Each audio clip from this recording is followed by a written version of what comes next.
Hello, I am Cybex author and Stormwind instructor William Panic. In this video, I am going to teach you the understanding of the different DNS zones that you can set up. Now, if you're planning on taking any of the Microsoft exams, or even for a real-world scenario of choosing and setting up a DNS server, it's very, very important to understand the different DNS zones that you can set up and the characteristic of each zone. So I've had many people send me emails and ask me if I could put together something that would make it real straightforward to understand the four main zones and the differences and characteristics of each zone. So in this video, that's what I'm going to do. By the time we're done with this video, you should understand the pros and cons of all of the different zones in DNS that you can set up, and also the characteristics of each zone type. So let's go ahead and start right off with DNS zones, and let's go ahead and talk about what zones are. Basically, what zones are is they are the way that the database records, the DNS database records, are actually stored. And the actual zone is the rules on how they're stored. Now, there are four main zones when you actually create either a forward lookup zone or a reverse lookup zone. There are four main zone types that you can choose. You can choose a primary zone. You can choose a primary zone with Active Directory integration, a secondary zone, and a stub zone.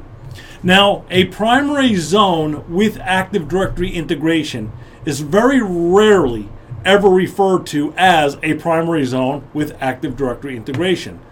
Normally, we say we either have a primary zone or we say we have an Active Directory integrated zone. And that's kind of what separates the top two. If it's just a straightforward primary zone, most people just say, hey, I have a primary DNS zone. If it's Active Directory integrated, they just say, I have an Active Directory integrated zone. So let's go ahead and start with a primary zone. Now, in a primary zone, the very first characteristic is going to be the one that makes all of the other characteristics come true. In a primary zone, the database is stored locally on the server.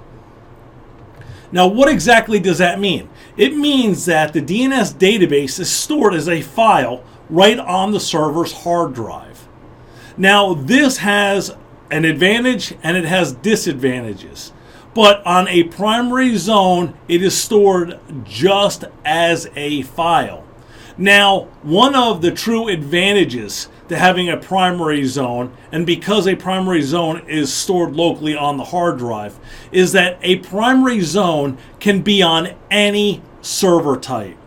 All right, it doesn't matter if you are running a domain controller, a member server, a standalone. Doesn't matter. It doesn't matter what version. You could be running Windows Server 2000, you could be running 2003, 2008 R2, 2012, 2012 R2. Doesn't matter. That's the real advantage of a primary zone, is because the database is on the local hard drive, it can be on any server type, and it doesn't matter what that server is running. Now, here's the problem though. Let's say that I am a DNS server and you are a DNS server. Okay? So we have two DNS servers out there right now. We have the Will Panic DNS server and you're the other DNS server. And we are both primary servers, primary DNS zones. Now the problem is, because your database is stored locally on your hard drive, which we'll just say is in your head, and my database is stored locally in my hard drive, which is in my head, can I read what's in your head? No. Can you read what's in mine? No. So the problem with a primary zone is because the databases are stored locally on the servers. If someone asks me a question, okay, let's say one of my DNS clients, a resolver, goes to me and says, hey, I'm looking for server A. And I don't have the answer for server A. I forward the request to you. You look at your database and say, hey, server A, it's this IP address. You return that back to me, I return it back to the client. Now, because I can't see what's in your mind, because I can't see what's on your hard drive, I had to ask you the question of who server A was.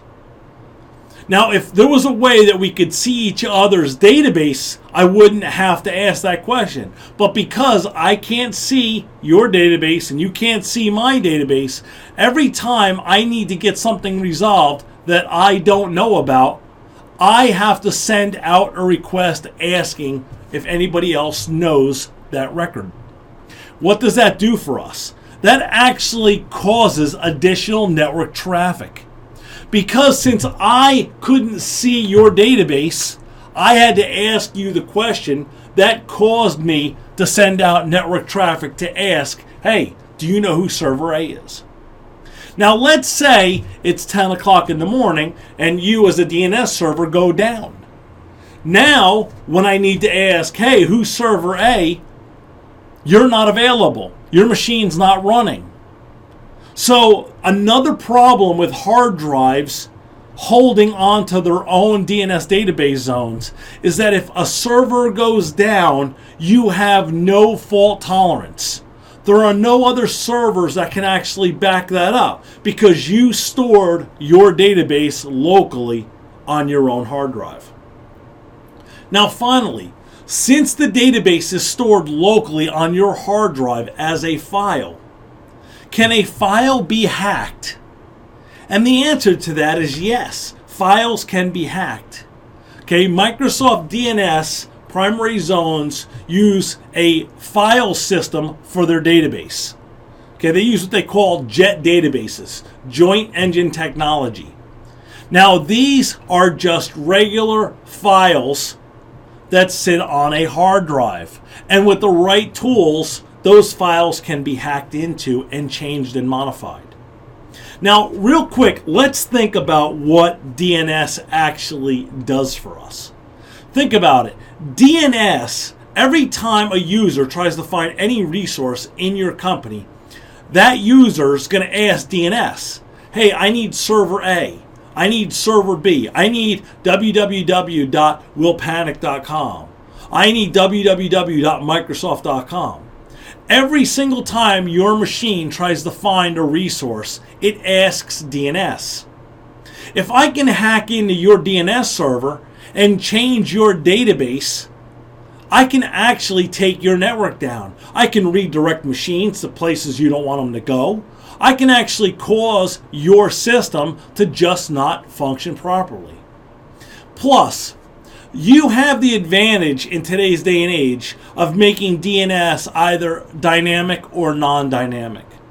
Now, a dynamic DNS server is a server that actually updates its own database. Clients, DNS clients, by the way, a DNS client is called a resolver.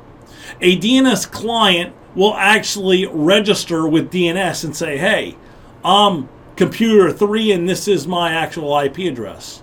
Then when someone looks for computer 3, DNS has that record. Now, with a primary zone, there's only two ways that you can actually set up dynamic updates. You can choose one of none, which means you're not going to allow dynamic updates. Now, if you don't allow dynamic updates, that means somebody on the IT team is going to have to actually add every single DNS record into the DNS database. Or the second way that you're allowed to have dynamic updates on a primary zone is to accept both non-secure and secure updates, which means it'll just accept any record that's sent to it. So, primary zones, because they are flat files, and because flat files can be hacked into, and because primary zones will basically accept any record if you turn on dynamic DNS, primary zones have absolutely no security. Now, you can see here that there is one advantage. The one advantage here is that your DNS server can be on any server type. That is the only advantage here.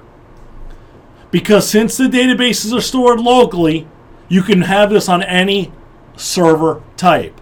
But because the database is stored locally, you end up with three major disadvantages: additional traffic, no fault tolerance, no security. Now, how do we solve this problem? Well, it's quite simple. We actually choose to work with a primary zone with Active Directory integration, which from this point on, we'll just say it's an Active Directory integrated zone. Now, Active Directory integrated zones store their database in Active Directory. Now, because of this one characteristic, all of the other characteristics are going to come true. Now, since the database is stored in Active Directory, what type of machine do you think DNS has to reside on?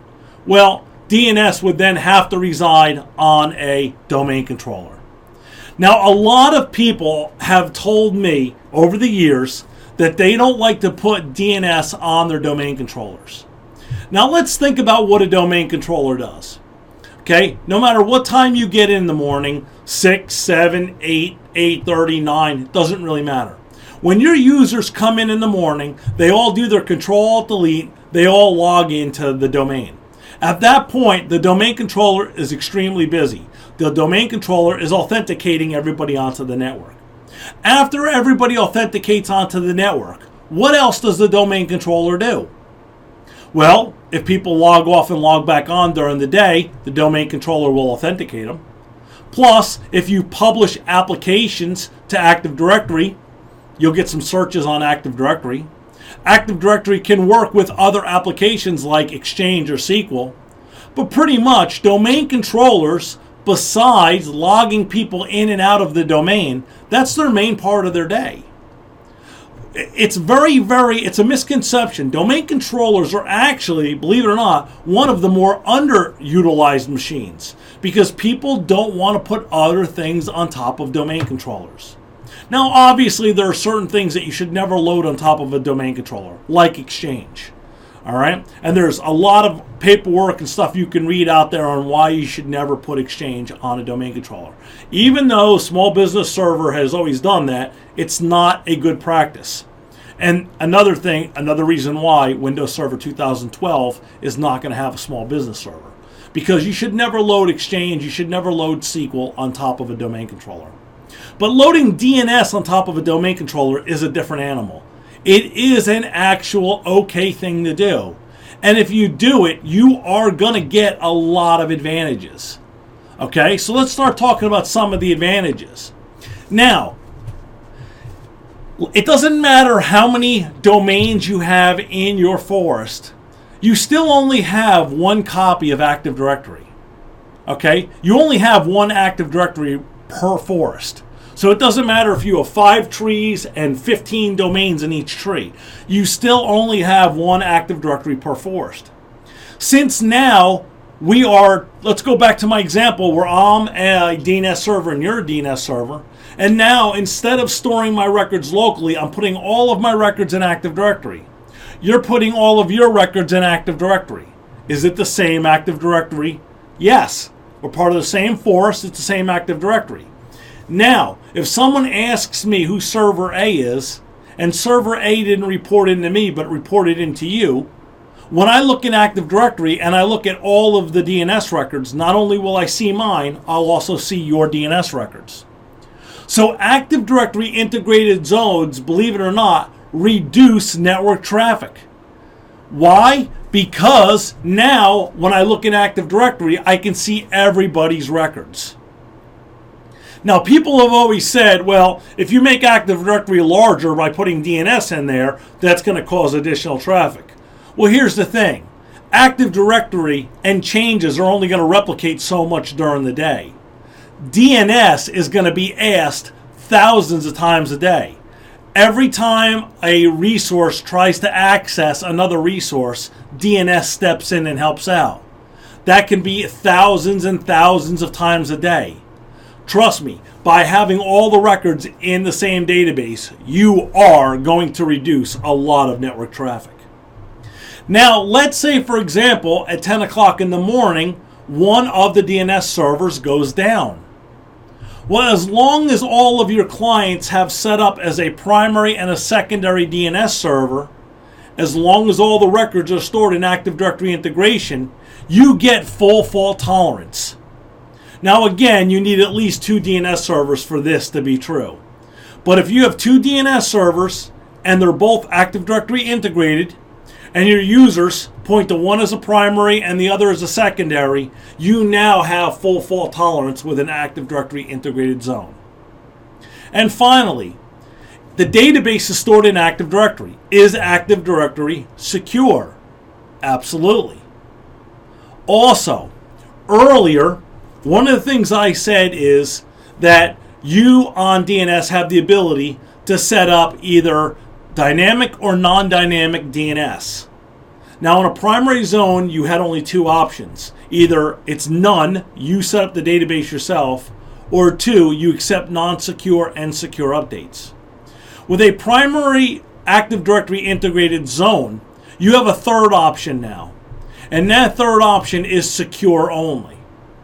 Since DNS is going to reside on top of an Active Directory domain controller, when a client tries to register its box with the Active Directory integrated zone, so it sends a record, says, hey, I'm computer 3 and here's my IP address. If you've set your dynamic updates to secure only, what happens is DNS actually looks at the record. Then it looks in Active Directory to see if that record has a legitimate computer account in Active Directory.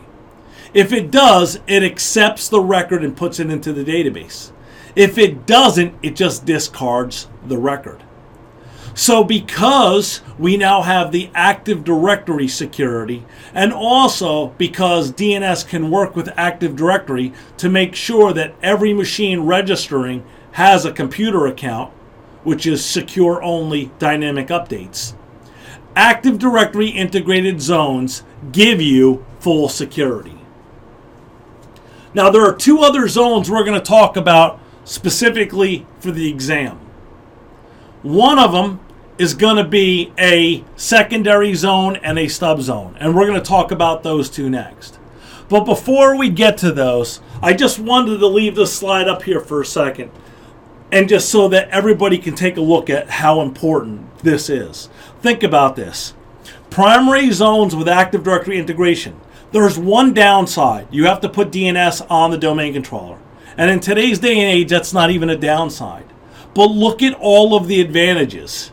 No additional traffic, full fault tolerance, full security.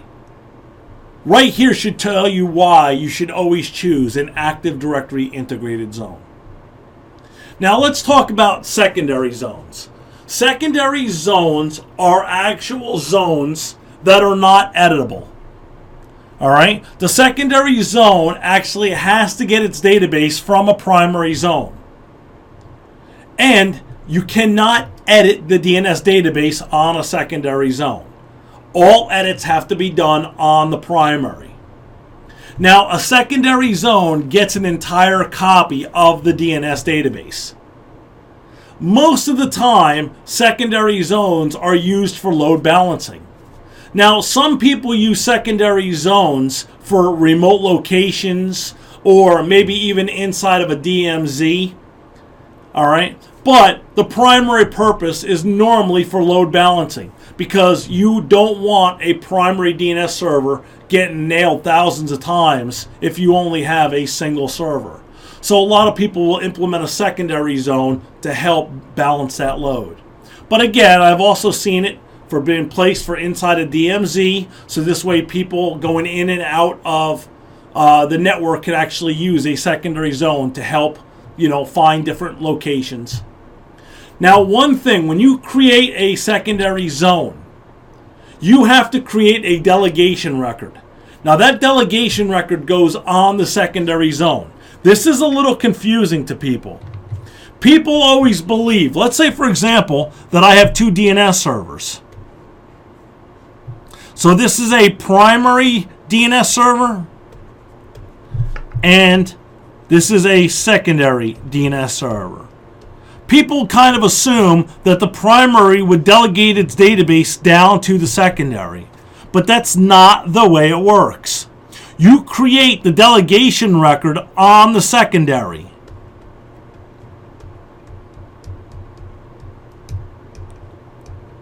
And basically what it's saying is it's saying, hey, you have the right to give me your database. I'm allowing you to delegate your database to me.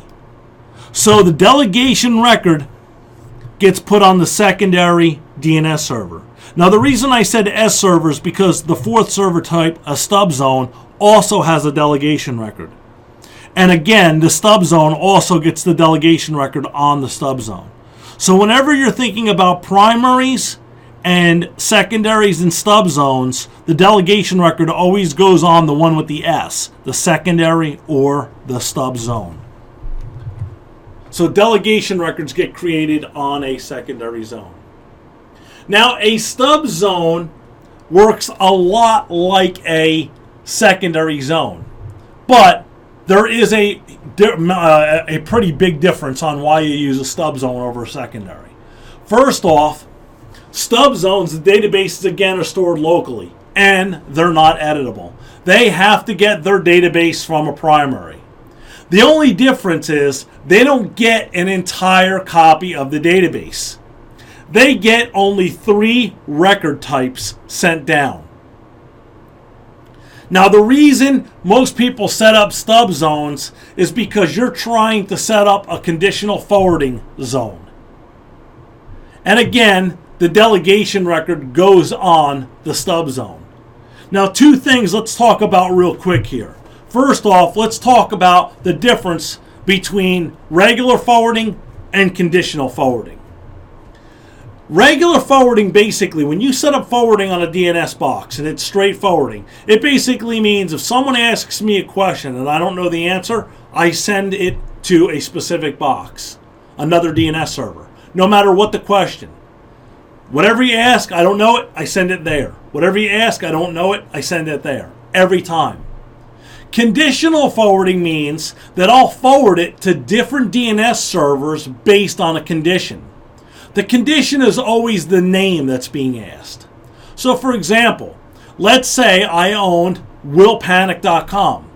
And underneath the willpanic domain, I have an east.willpanic.com and a west.willpanic.com. Now on the east domain, I can set up a stub zone so that if you're looking for anything for west.willpanic.com, I automatically forward it to the DNS server for west. Everything else goes to the actual parent of just willpanic.com. Conditional forwarding means I'm going to forward it to a different DNS server based on the name that's being asked. That's conditional forwarding. So straight forwarding, it doesn't matter what you ask, I always send it to the same DNS server no matter what the question is. Conditional forwarding is I'm going to forward it to a different DNS server based on a condition. Now the second thing that was different is I said that there's only 3 resource record types that get sent down in the stub zone. Those 3 record types are, first off, SOA records. Now every database gets an SOA record. It stands for Start of Authority. This record actually is where you can do incrementation to force DNS replication. This record allows you to set your time to lives so that records have a certain amount of lifetime out on the line. That is your Start of Authority record. The second record type that gets sent down is NS records. Now, NS records are actually records that point to other DNS servers. That's what the NS record is. It's a name server record. Now, when you have a name server record, what happens is inside an NS record, it actually says, hey, if you're looking for willpanic.com,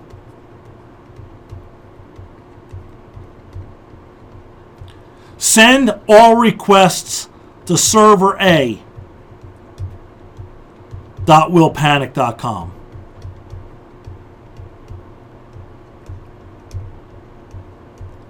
Now the problem with an NS record is there's no IP address for server A. So, besides having an NS record, the third record type that you need is what we refer to as an A glue host record.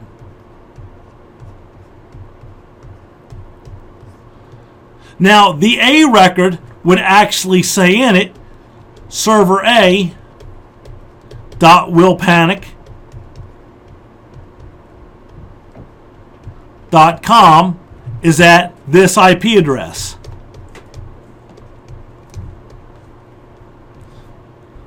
So the reason that we refer to it as a glue host is because the only reason that A record is there is because this NS record needs it. So if my primary server had the one SOA and had 4 NS records, I would only send down 4 A glue host records. So the stub zone would get a total of 9 records only. So that's what stub zones are used for. Now you can set conditional forwarding up actually within a primary zone or an Active Directory integrated zone. You don't actually have to have a stub zone to do conditional forwarding. But if you're going to be setting up conditional forwarding and the actual servers, the ones that you're going to be sending requests to, are constantly changing, it's better to have an actual dynamic zone than it is to have somebody sit there and recreate the different records every time the stub zone, or I'm sorry, the conditional forwarding server changes. So, and I'll show you that in a second because I'm going to give you a quick demo of a couple of these things real fast. The final slide I want to show you before the demo is, again, when we're talking about dynamic versus non-dynamic updates, you have 3 types. None, which means you as the IT person is going to build your actual DNS database.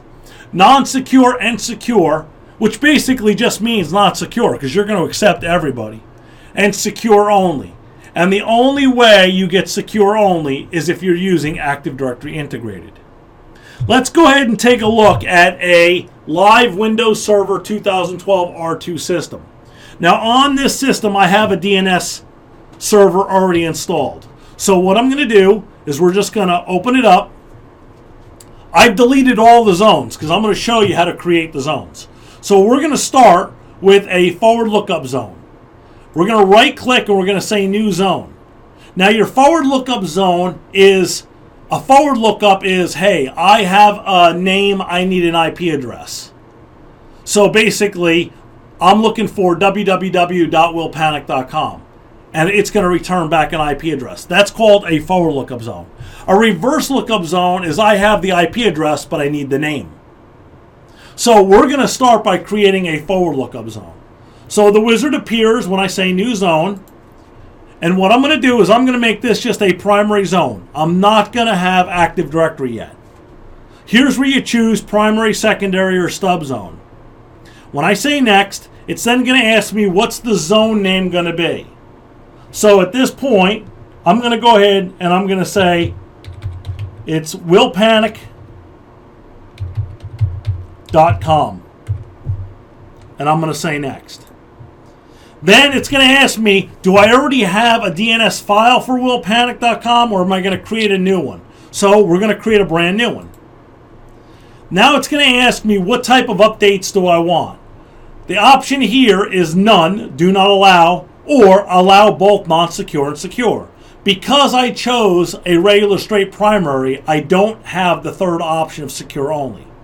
So at this point, I'm just going to say none, because we're going to go in and I'm going to show you how to change this. And I'm going to say finished, and that's it. Believe it or not, I've created a forward lookup zone already. It's that fast. Now if I right click and go into the properties, on the actual general tab, here's where I can see what type of zone I'm running. So I'm running a primary zone. Under dynamic updates, when I pull this down, you're going to see I only have 2 options, either none or non-secure and secure, which means everybody. Now let's say this is what you're running at work. I'm going to show you how fast it is to change this to an Active Directory integrated zone. All you're going to do, as long as this is already on a domain controller, is you're going to hit the change button. Then I'm going to just choose the box that says store this in Active Directory. I say okay. I say yes. And that's it. I'm done. It's that quick. Now when I pull down dynamic updates, I have a third option called secure only. And the secure only option now allows me to actually only accept records that are records inside of this Active Directory. Now, if you notice here, I have a tab up top called Name Server. Here's where I can actually set up NS records, and I can set up conditional forwarding. So if people are looking for different zone names, I can come in here and actually just say add, and I can put in another DNS server, what their IP address is, and I can actually add multiple NS records here so that I can set up conditional forwarding right here within the zone properties. Or I can also set up conditional forwarding here under the conditional forwarding folder. Just right click and say new conditional forwarder. Or finally, I can also right click, say new zone, and I can choose stub zone, and now I can create another way of doing a conditional forwarding server. And it tells you right on here, there's only 3 records. You get your NS, start of authority, and your Glue-host records. Now, if I want to set up a reverse lookup zone, I would do the same thing. I'd say new zone. This time I'm going to set it up as an Active Directory zone. It's going to ask me, who do I want to replicate this information to? Now, I have 3 options. I can replicate this to all DNS servers running on all domain controllers throughout the entire forest. I can replicate this to all DNS servers just running in this domain. Or I can say, listen, just send this to every domain controller throughout the entire stormwind.com domain, no matter if they have DNS on it or not. So I have 3 ways. So here I'm just going to say, send this to all of the DNS servers for all of the domain controllers in the forest. I'm going to say next. Now, I'm going to be choosing IPv4 because that's what we're using here. So I'm going to do an IPv4 reverse lookup. And then what I need to do is I need to put in the actual starting part of our TCP/IP address. So we're going to do 10.10.10. I say next. It's going to automatically create my record for me. And by the way, you can see here, it actually 10.10.10 is a bad example because you can't really tell the difference. I'm going to do 10.10.109. And the reason I'm going to do that is because I wanted to show you, it reverses it when it creates the record. Because when it does the lookups, it actually goes from right to left. So it reads it still as 10.10.109, but it does it from right to left. By it being 10.10.10, you weren't able to actually see that. So I'll say it's 10.10.109. Then at this point, I can either allow my updates again, allow secure only, both non-secure and secure, or none. So I'm going to choose secure updates only. And now I've set up a reverse lookup. And what this is going to do is this will actually, if I have the IP address, will now return back the name. So here I've showed you how to set up a forward lookup zone and a reverse lookup zone. And I've explained to you the different zone types. In this video, I wanted to make sure that I explained the different types of zones that you could set up in DNS. Now, there is another zone that Microsoft has created since 2008, and it's called a global names zone. And what this is this is a single name zone version. And it's more or less a replacement for WINS. If you remember the old WINS where it was a NetBIOS name, a single name without the dot, whatever. Well, that's what the global names now, that's what that's doing. That's going to allow us to set up a single name format so that we can have single name resolution. But in this video, I wanted to teach you the 4 main zones and the characteristics of each. So hopefully now you can easily make a decision on which zone type you want and why you want that. And if you're planning on taking any of the exams, 410, 411, 412, 74, 17, doesn't matter, you are going to get a lot of questions on DNS, and you're going to get a lot of questions on the different zone types. So I hope this video helped. If you like this video, please make sure you hit the like, and also please subscribe to my channel. It is www.youtube.com/c/William Panic. And I constantly put up new videos to help you not only get ready for your tests, but also to help you get ready to do the real world job of setting up a server in a network. I am Cybex author and Stormwind instructor William Panic. Thanks for watching this video, and I'll see you real soon.